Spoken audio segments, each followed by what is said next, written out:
Sfida e veterinerëve në Maqedoni dhe rajon pothuajse është e njëjtë. Ata duhet të kryejnë një shkollim adekuat dhe gjatë gjithë jetës profesionale shpesh të lëvizin në ferma dhe bjeshk për të ushtruar profesionin e tyre.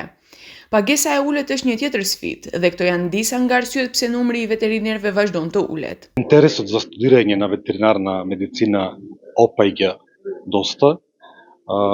Посебно во криза е давањето на услуги за фармските животни, нели интересот се префрлува кон домашните миленици, така да представува вистински предизвик за иднината на давањето на услуга на фармските животни во нашата држава. Situata është e njëjtë edhe në Shqipëri, thot kryetari i Dhomës së Veterinerëve të Shqipërisë, Ervin Resuli. Në gjithë Europën realisht ka një mungesë të theksuar të veterinerëve, për vetëm në arsye sepse po flasim për një profesion i cili kërkon vite të tëra studimi dhe pasi ke përfunduar fakultetin përsëri duhet të jesh i updateuar me më të reja dhe më të fundit e shkencës.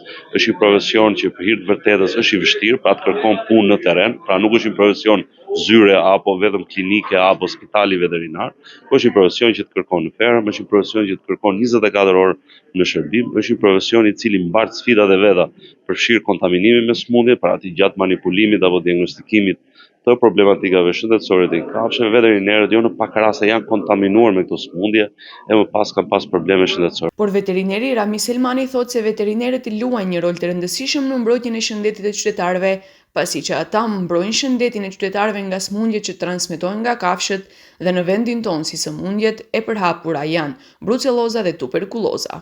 Se veterineri mbron jetën e njerëzimit, domethënë nga kafshët.